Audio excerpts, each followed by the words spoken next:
मंजिल उन्हीं को मिलती है जिनके सपनों में जान होती है। पंखों से कुछ नहीं होता, हौसलों से उड़ान होती है। ऐसा हम इसलिए कह रहे हैं क्योंकि एक 18 साल का लड़का ब्रेन हैमरेज से शिकार होने के बाद भी कुछ ऐसा कारनामा कर दिखाया जिसे सुन आप भी हैरान हो जाएंगे।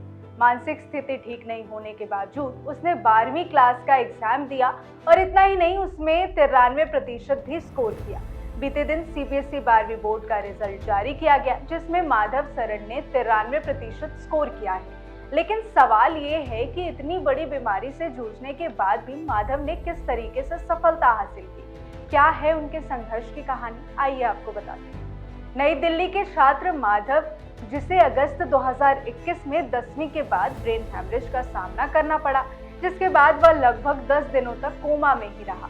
माधव को काफी दिक्कतों का सामना करना पड़ा, जिससे उसके लगभग 1/3 दिमाग पर असर पड़ा, जिसके बाद बात करने, समझने, अर्थमेटिक और लिखने जैसे कई काम करने में मुश्किल आने लगी। माधव के पिता दिलीप शरण ने बताया कि जब माधव कोमा में था, वह पूरी तरह से बोलना भूल गया था।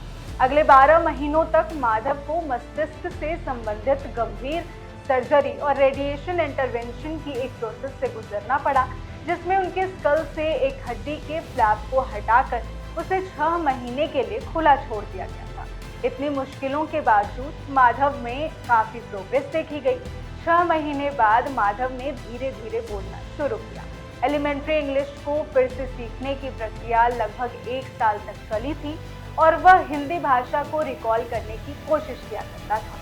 जुलाई 2022 में माधव स्कूल फिर से जाने लगा, जिसके बाद उन्होंने अपनी स्ट्रीम साइंस से बदलकर आर्ट्स में की थी, जहां एक ओर उन्हें पढ़ाई के दौरान कई चुनौतियों का सामना करना पड़ रहा था, वहीं रोजमर्रा की जिंदगी में भी माधव को कई मुश्किलें आ रही थी। हालांकि माधव ने हार नहीं मानी और सीबीएसई बोर्ड की तैयारी में जुट गए और 93% स्कोर हासिल किया।